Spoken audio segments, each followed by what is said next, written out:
If you are active in Christian service, you must be aware of two contrasting hazards: the excitement that comes with success on one hand, and also discouragement that comes with failure on the other hand. These may be considered by some as being insignificant, but the history of Christian ministry will not support this conclusion. Both success and failure are critical and being dangerous, because we know that we have to safeguard our hearts in great care because of the two factors. Often when we are doing kingdom work, we know that it's a roller coaster of emotions ahead. We provide food and clothing to a family in need, and this action brings not only joy to the ones that receive the items, but also a sense of pleasure for those who provided those items. Later the same day, we learned that that family has helped take those items and they sold it for drugs. Those around us discover this fact also, and then we are condemned because we should have known better than helping such a family, and quickly we want to stop helping everyone because of the actions of just a few. Something very similar happened to me during Hurricane Florence disaster recovery. My team helped a family that was told us that they were in need because of the storm. We saw food and clothing supplies given to this family in abundance.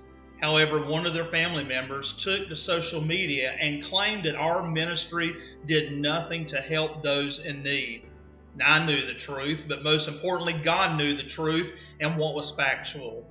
At one moment, I was blessed to know that we had provided for a family that was in desperate need, and later confused why someone would be attacking the ones that had done so much to provide for their needs. This is how the roller coaster of emotions looks when we are involved in Christian ministry. In the Gospel of Luke, chapter 10, we learn how the disciples returned to Christ with overflowing enthusiasm, saying, "Lord, even the devils are subject to us through thy name." And Jesus quickly reminded them of another being who had allowed success to go to his head. "I beheld Satan as lightning falling from heaven," Jesus said. "In this rejoice not that the spirits are subject unto you, but rather rejoice because your name has been written into heaven."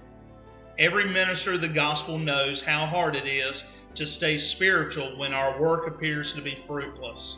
Yet we are required to rejoice in God as certainly when we are having a bad day as when we are seeing great accomplishments, and to lean heavily upon the Apostle Paul's assurance that your labor is not in vain, what you're doing for God. Regardless of your personal feelings of Richard Nixon, his view of defeat should be a reminder of us. He said, "Remember always give your best. Never get discouraged. Never be petty. Always remember, others may hate you, but those who hate you don't win unless you hate them, and then you destroy yourself." Some days that thought might be easier said than done. However, it is still good principle to live by.